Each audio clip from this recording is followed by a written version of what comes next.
Merhaba arkadaşlar, ben Yuk TV'den Selvi. Ben Gamze. Sapan konulara hoş geldiniz.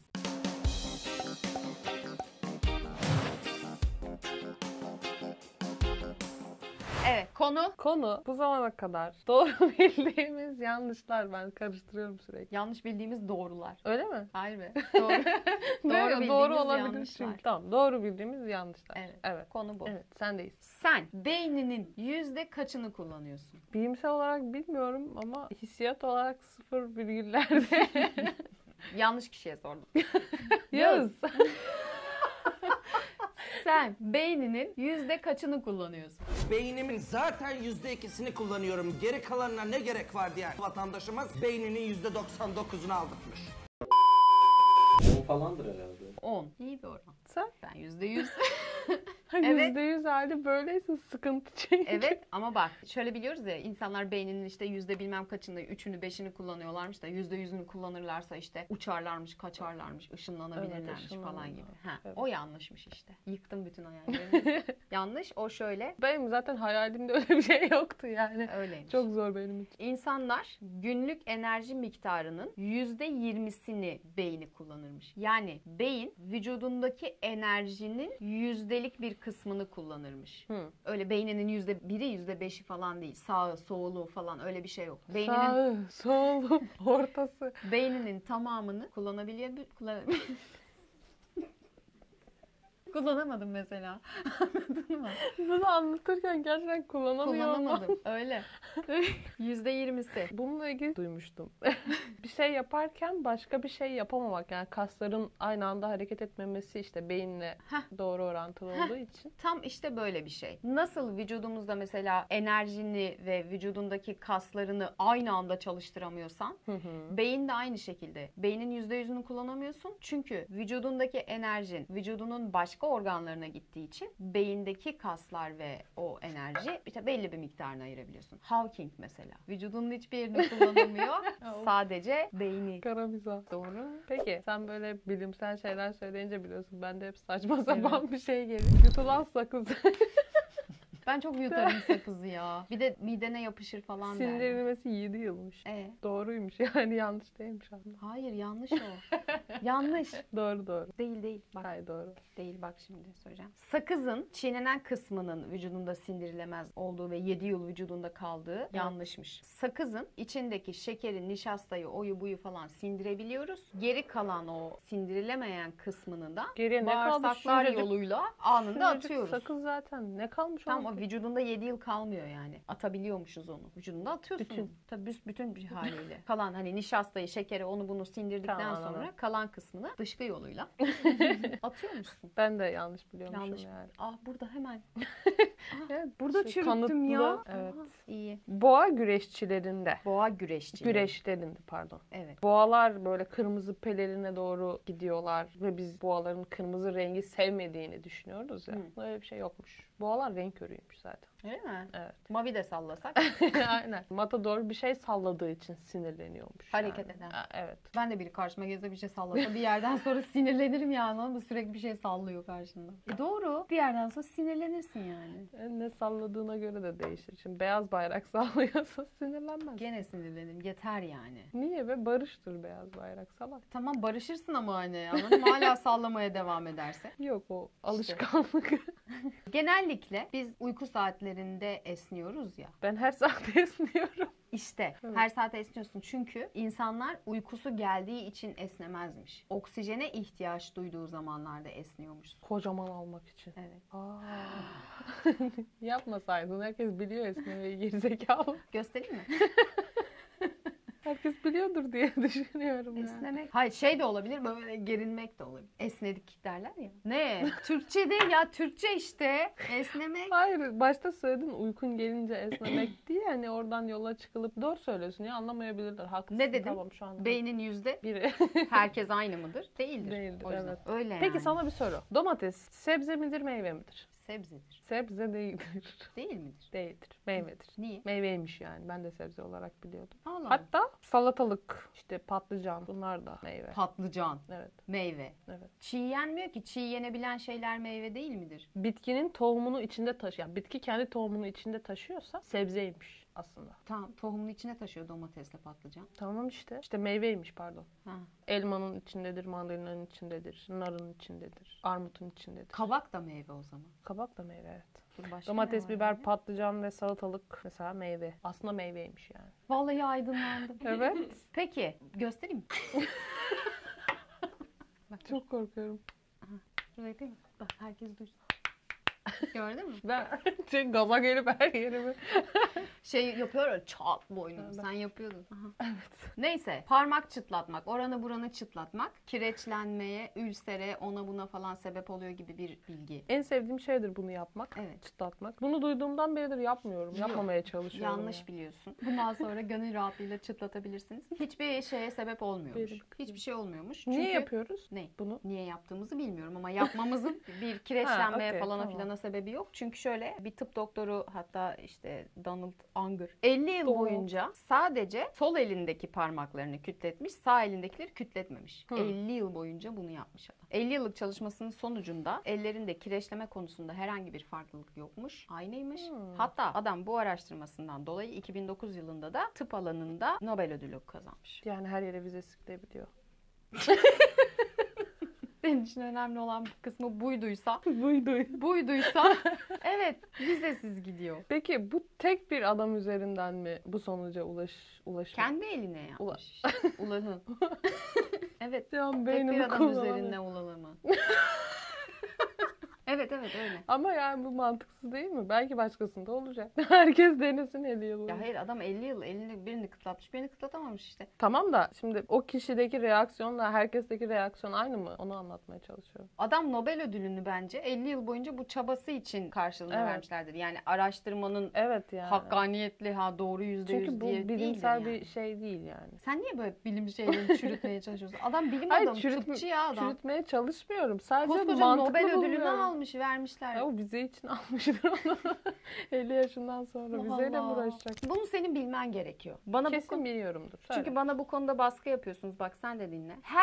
Herkesin günde 8 bardak ya da en az 2 litre su içmesine gerek yok. Bir kişinin içmesi gereken su miktarı o kişinin kilosuna, günlük aktivitesine, giydiği kıyafetlere, ayrıca ortamın sıcaklığına, neme, bunun yanı sıra Neme, yara. vücudumuzun yiyeceklerden de aldığı su miktarına bağlı olarak günlük su ihtiyacımız değişebilirmiş. Yani herkes günde 10 bardak içsin, 5 bardak ama bir bardak da olsa iç. Demek ki benim vücudumun ihtiyacı yok ki. İçmiyorum arkadaş. O yüzden sürekli böbrek ağrısı çekiyorsun. Ya böbrek ağrısıyla taş var. Taş niye oluyor? Şimdi bunu mu tartışalım yani? Taş niye olur? Susuzluktan mı illaki? Tabii yani? ki de susuzluktan, çok tuz tüketmekten. Sen hayvan gibi tuz tüketiyorsun. Bunun karşılığında da su içmen gerekiyor. Başkasının ne yaptığı beni ilgilendirmiyor. Ama ya senin Evet. evinde su yok ya bu kadar da değil canım. Niye yok? Evinde Alıyorum su yok. 1 Hayır, litre, ben 2 evine litre. geleceğim ya da biri geleceği zaman gidip 1 litre alıp getirip koyuyorsun. Tam yeter eve. 1-2 litre su. Neyinize yetmiyor? Ya onu da ben içiyorum zaten. Tam yeter. 4 tane değilmiş. 5 tane tat tomurcuğumuz varmış. Tat tomurcuğu. 4 tane değilmiş. Kim diyor ya? Nasıl girdin öyle ya? 4 tane değilmiş. Tat tomurcuğu. Tatlı, tuzlu, acı, ekşi tatların yanı sıra dilimizde bir de umami umami adı verilen bir tomurcuğumuz daha varmış. O da tuzlu ve ete benzeyen tatları algılayabilen bir tomurcukmuş. Peki acı, bir tane daha acı var ya, 2 acı var ya kullandığımız. Biber yedin, acı. Acı biber dediğiniz şey sizin yiyemediğiniz.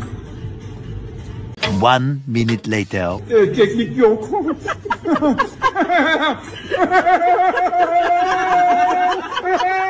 O acıdan bahsetmiyorum. Tadı kötü olan bir acı vardır ya bir de. İlaç acısı. Aynen Ha, gibi. tamam, evet. Bence o da ayrı bir tat. O da ayrı bir tat yani. Onun için de bence var bir tane. Araştırılsın. Değil mi yani? Ne tatlı, ne tuzlu, ne acı. Ama başka bir acı. Kötü bir tat. Öbür acı ne? Öbür acı hatırlamıyorum şu an bir anda sorunca. Özellikle Arabistan bölgesinde bulunan develer. Biz zannediyoruz yani hörgüçlerinde su biriktiriyorlar da susuzluğa bu şekilde dayanıyorlar diye. Öyle bir şey yokmuş. Hörgüçlerinde yağ biriktiriyorlarmış. Sıcakta yağ daha uzun süre dayandığı için develer su değil yağ depolayıp onunla besin ihtiyaçlarını karşılıyorlarmış. Gizlice. Evet. Develer. Yarasalar da kör değilmiş. Nasıl bilmiyorum ya? Bayağı değilmiş yani. Hatta çok iyi görüyorlarmış. Hatta derler ya kulaklarıyla duyduğu sesle giderler. Onun yanı sıra bir de yankı seslerini de çok iyi duyuyorlarmış. Baskın olan şey duymakmış ama görüyorlarmış. İyi mi görüyorlarmış yoksa böyle minnak, böyle minnak hipermetrop? Yani görüyorlar yani. Tabii çok iyi görmüyorlardır ama görüyorlar. Allah Allah. Kelebeklerin de ömrü bir gün değilmiş. Balıkların da hafızası bir saniye değilmiş. Hadi kapıştıralım. Ya Nasıl ya 3 saniye değilmiş? Değilmiş. Balık hafızalı hakaretlikten çıktı mı yani? Kuş beyinli? Bu kuş beyni o doğru. Onunla ilgili bir bilgi olamadım. Yok. Yok. Kuş beyni küçük, kafası küçük olduğu için beyni de küçük manasında. Ama kuşlar da zeki. var. Bir iki tane var. Karga. Zeki olan. Evet, kargalar çok Karga zeki. kuşu. İşte arada bazıları çürütüyor. Mesela Japon balıkları aslında çürütüyor bu. Çok mu hafıza. zekiler? Bak balığın bile Japonu. Zeki. Gördün evet, değil mi? Gerçekten öyle. Balığın bile Japonu ya. 3 aymış. Ay, Evet, o kadar ben bile tutamıyorum öyle. işte öyle. İşte bu süre birçok politikacınınkinden daha iyidir diye notla düşmüşler yani. Doğru. Evet. Kelebeklerin de bir gün değil, 1,5 gün. bir hafta ile bir yıl arası değişebiliyormuş. Öyle Hatta mi? bazı kelebeklerin ömrü bir yılı da geçebiliyormuş. Bak bütün şiirler de yalan oldu. Senin aşkının ömrü kelebek ömrüymüş falan şiirlerde var ya öyle. Kelebek kadarmış senin bana olan. Ama bir haftalık kelebek ömründen de bahsediyor olabilir. Ya aşk için iyi bir süre. Doğru Değil mi? söylüyorsun. Peki bak yıllardır bildiğin bir yanlış bu. Hepimizin bildiği. Hem de buna sebep olan Allah'ın cezası bir kişi. Kim ya? Başımıza bela. Ispanak sevmeyenler Söyleyeceksin. Çok korktum bir isim vereceksin. Yok, yok. Neyse ki o Bak, değilmiş. ıspanak sevmeyenleri annelerine bunu izlesinler. Kurtaracağım onları bu dertten. Çünkü ıspanakta aşırı miktarda demir bulunmazmış. Bütün o işte temel reisler, memel reisler yalan dolan. Niye ıspanakta demirin fazla olduğunu söylüyormuşuz? 1870'te doktorun biri bir şeye ondalık işaretini yanlış yazmış. Ispanağın içindeki demirin miktarının ondalık işaretini yanlış yazdığı için biz ıspanakta çok yüksek miktarda demir var zannediyormuşuz ama aslında yokmuş. Sevmem. Annem zorla yedirirdi gerçekten. Ya, ben severim ıspanağı ayrı. 10 kat fazla zannediyormuşuz. Ya tabii ki demir varmış ıspanakta iyi miktarda ama İlla ki vardır da. onun obartık Temel Reis'in böyle kosu çıktığı gibi falan değil yani. Makarna kaynarken içine yağ döküyoruz ya. Niye Neymiş? döküyoruz? Ben de merak ettim. Makarna kaynayıp da su taşmasın diye. Ben onun için tahta kaşık koyuyorum. Kara delik. Kara delik. Foseptik. Ha? Senin kara delikleri kara delik deliktir. Kara delik. Yok işte bak bunu da çürüteceğim şimdi. Hayır öyle değil. Yalan.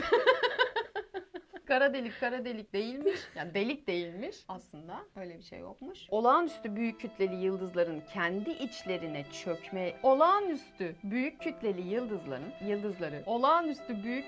yıldızları kendi içlerine çekmeleri ile oluşan gök cisimleridir. Oradan ışık bile geçmediği ve kaçmadığı için Artık konuşan bir kurban olayım ya. Kafam karıştı. Çorbaya döndü ya. havuç yemenin özellikle geceleri iyi görmekte işe yaradığı yalanmış. Görmeye faydalı ama değil mi? Görmeye faydalı ama geceleri iyi gördüğümüz hikayesi nereden çıkmış? İkinci Dünya Savaşı'nda İngilizler tarafından Alman hava kuvvetlerini kandırmak için uydurulmuş bu. İngilizler gece karanlığında Alman uçaklarını tespit edebilmek için bir radar sistemi geliştirmişler. Bu radar sisteminden Almanların haberi olmasın diye de biz havuç yiyoruz. O yüzden sizi geceleri iyi görebiliyoruz Oha. demişler. Aynen. Onlar da inanmış ve Herkes havuç. böyle bir havuç hikayesi çıkmış. Hapşırdığın zaman kalbin duruyor mu? Durmuyormuş. Bir de şey var. Hapşurduğun zaman gözlerini açık tutmaya çalışsan gözlerin yerinden fırlar. Tutamazsın ki zaten. Hapşır. Tutuyorsun böyle, tutabilirsin belki. Fırlıyormuş işte. Estetik ameliyatları olanlar nasıl hapşırıyor ya? Göz germe ameliyatı falan, yüz germe falan yapıyorlar ya böyle. Kırpamıyorlar mı ki? Zor kırpıyorlar. Kleopatra Mısırlı değil, Yunanlıymış. Oha! Yunanlı da değil yani, Yunanmış. Yunanlı. Yunanlı. Nasıl ya? Öyle. Biz bunca yıldır Mısır mitolojisini boşuna mı okuyoruz? Yunanmış gerçeği. Yunanistan'dan göçmüş ailesi. Melez mi yani? Kırma.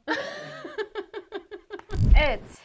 Son bir bilgim daha var. Bu Evet. da yine şarkıları, şiirleri göçertecek, çökertecek bir bilgi. Aslında Bülbül Gül'e aşık değilmiş. O zaten değil. Öyle mi? Benim bilgim o değildi de ama değildir zaten yani. Bülbül'ün Gül'le mi? Şarkı deyince aklıma o geldi. Yok. Serçelerin ağladıktan sonra öldüğü hikayesi Hı. yalanmış. Öyle bir şey yokmuş. Bayılıyorlar bir kısa bir süreliğine. Hayır ya. Niye bayılsın? Hayır. Kuşlar duygusal bir gözyaşı dökmezlermiş. Böyle bir şey mümkün değilmiş. Gözünde enfeksiyon vardır. Kuşun gözünde enfeksiyon vardır. Enfeksiyon nedeniyle hasta olup ölüyordur. Hani ağladı da öldü Evet falan. ya, ben onu söyleyecektim. Mesela hayvanları bizden ayıran şey bizim duygularımızın olması ya şimdi. Biz Onların da var. ağlayabiliyorlar mı ya? Ağlıyor, kaju ağlıyor. Hayır, öyle bir ağlamak, fiziksel olarak ağlamaktan bahsediyorum. Gözyaşı mı? Hı. Yok, gözyaşı akmıyor. Değil mi? Akmıyor Salya yani. sayılır mı? Salde sayılır. Kaju da sayılır yani. Öyle yani. Bir de şey vardı. Salatalıklarda, bazı salatalık ve domateslerde balık kokusu oluyor. Hiç dikkat ettiniz mi? Evet. O balık kokusu niye oluyormuş biliyor musun? Ay, kötü bir şey değil inşallah. Yok. Bu konserve balık yapan yerlerde kalan balık artıkları var ya, onları tarım yapan kişilere gübre olarak veriyorlarmış. O gübreyi döktükleri zaman salatalıkta özellikle içindeki çekirdek ve su yoğunluğundan dolayı topraktaki o bütün kokuyu içine hapsediyormuş. Ya bu da böyle. Ya. Hinari de böyle yaptı. Oha, O zaman- olabilir bu arada. Ben alırım çünkü kokusunu. Evet. Tadında bile vardır o. Evet. Neyse, bir sonraki sapan konularda Görüşmek üzere. benim engin bilgilerimle yine sizi aydınlatacağım. Kendinize iyi bakın. Görüşürüz.